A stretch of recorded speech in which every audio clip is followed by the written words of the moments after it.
having greater awareness to fight against discrimination and Islamophobia, and what does it really mean to build relationship and connection with each other, and also come together as community to talk about how fear and trauma drives our political decisions on a day-to-day basis, as well as our individual decision to be with each other and how we are building with each other, and how we are operating from a place of ignorance and fear rather than how we can actually connect and really create resources for all people. It's not just the young Muslim youth or young Muslim people that need to be somehow resourced and ushered away from extremism, but really it's all of us.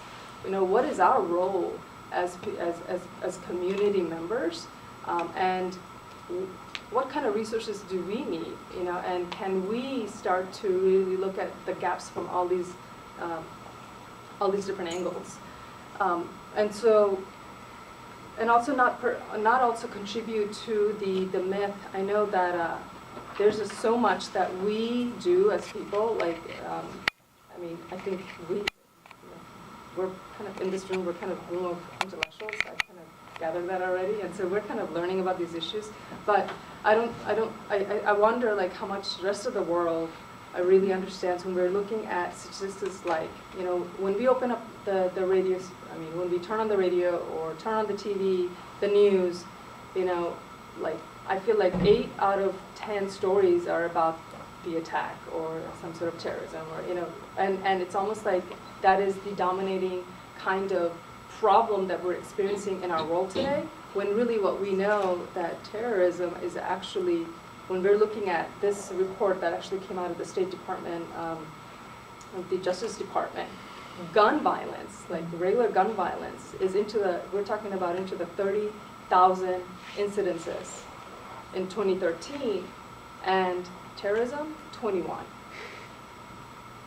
And so when we're looking at the media and it's projecting all of this, like, oh, Muslim terrorism and all of this, and as though it's like the huge issue, when it's actually, when we look at all kinds of deaths and killings and violence that exist, and we're looking at deaths in general, there's more death. There's 6 million deaths coming from tobacco use, 25 million from 2,500,000 of alcohol use, and terrorism, we're looking at 13,000.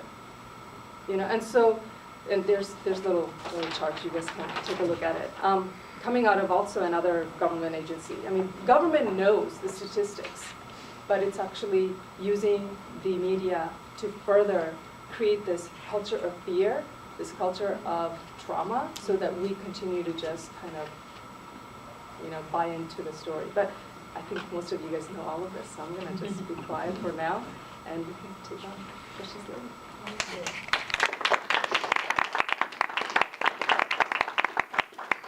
So our next speaker will be Imam Furqan Muhammad, who again was kind enough to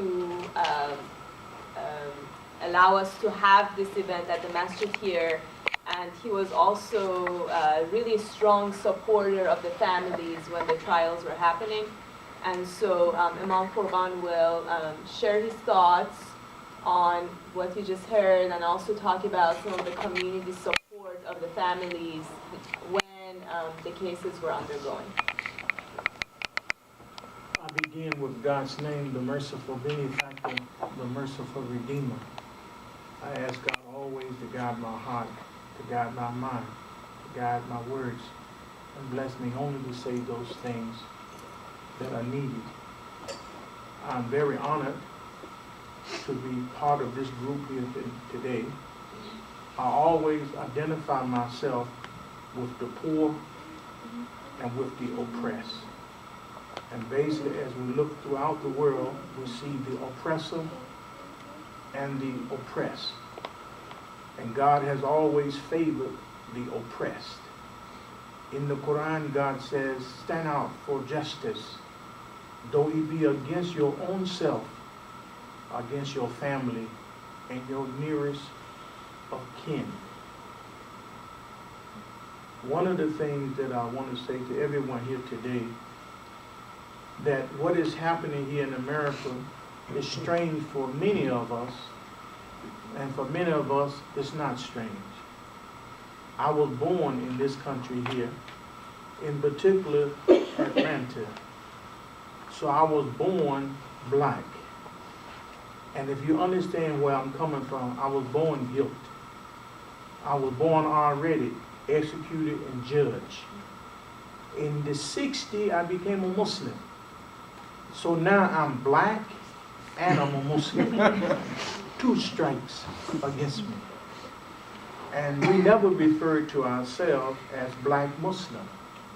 We always refer to ourselves as Muslim that happens to be black. But even that name black Muslim was used to put fear in the people. Because black at that time was like profanity. Most of my people was calling themselves Negroes and calling themselves colored. And we called ourselves black at that time. So you put black with Muslim, it means run for your life.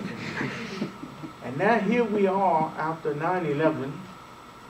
The word Muslim now is equated to being one who hates America, one who is against America, one who's a terrorist. And the meaning is far away from what the media has made. If you tell a lie for 1,000 years, what is it after the 1,000 years? It's still a lie. It's just 1,000 years old. So we see that what's happening in the media, people are defining my faith. We can define our own faith. We don't need someone to tell us what a Muslim is. We tell you what a Muslim is. And they even make up word jihadist. There is no such word as jihadist. And this word jihad has nothing to do with killing people and blowing up buildings and hijacking planes. It simply means to struggle. There's a saying in Islam that says, there is no life without jihad. What life exists without a struggle? It's a struggle to come out your mother's womb. And certainly it's a struggle to stay here after you come out the womb. So this is jihad. But they take these words and they make them like profanity. They make them cuss words. I was on a talk show and I told the person who was interviewing me that I was a mujahideen. They wanted to run. Because in that mind, mujahideen means one who is from Afghanistan. It has nothing to do with Afghanistan. It means to them holy warrior. And mujahideen only means one who works, who struggles to establish his religion. That's all it means. So again, the world is defining for us our own faith, which is very disrespectful. Christians should define their own faith. Jews should define their own faith, not the media. So after 9/11, we're going through a period now where people hate me and don't even know me. Hate me and know nothing about Islam. But even in the 60s, see, I can go back to the 60s because I can identify putting this whole puzzle together. In the 60s, right here in Atlanta, you could walk down the street as a Muslim and people would see you coming and they would cross over on the other side of the street because being a Muslim was, you had a disease and no one wanted to catch your disease. And if you applied for the job and they found out you was a Muslim, you didn't get the job. And then after you got the job and they found out you was a Muslim, you just lost the job. So my skin is real tough because what has happened here in this country has made African American people, not just Muslim, African American people, period. We are very sensitive to oppression anywhere in the world. We can equally identify. Soon we hear about somebody being discriminated against. You just went home with us. As we say, been there, done that. So we're living in a time when actually oppressed people are being forced to come together. I think before 9/11, some of us, we wouldn't even know each other. We wouldn't even meet like this.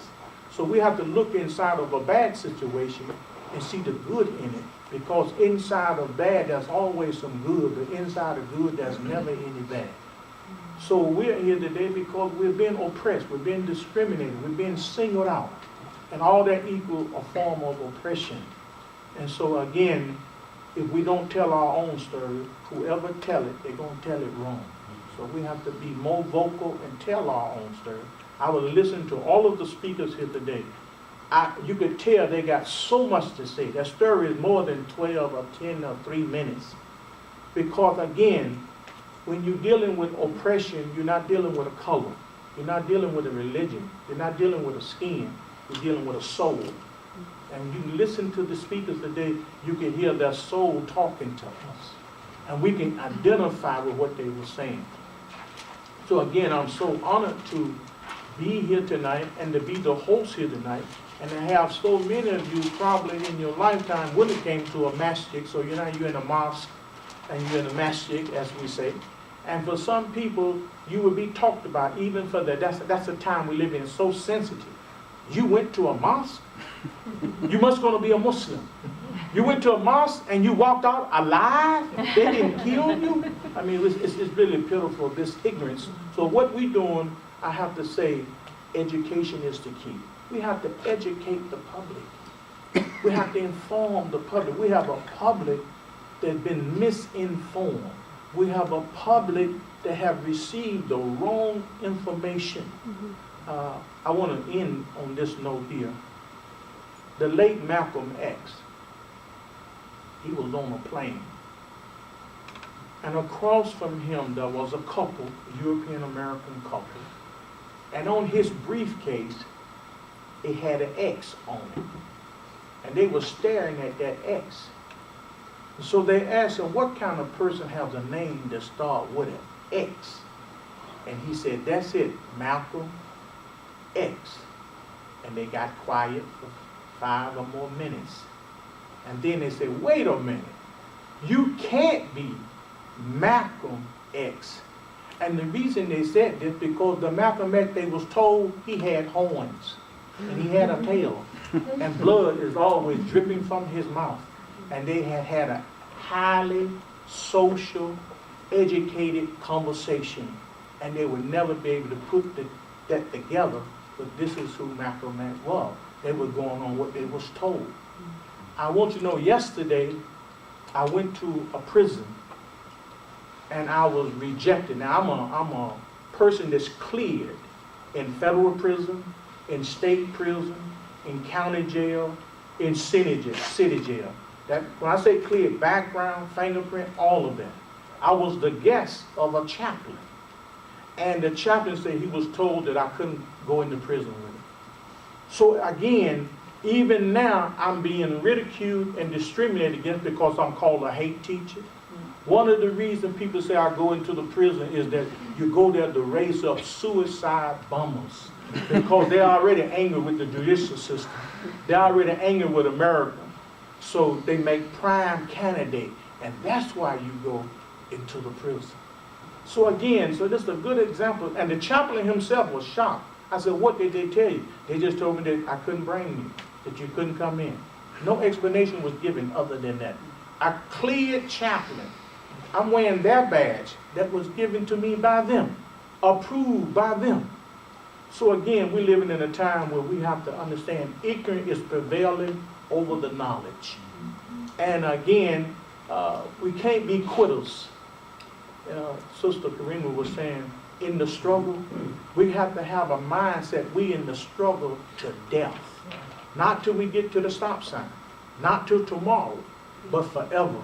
And I'm committed to this struggle until God takes my life. That's my commitment. Thank you.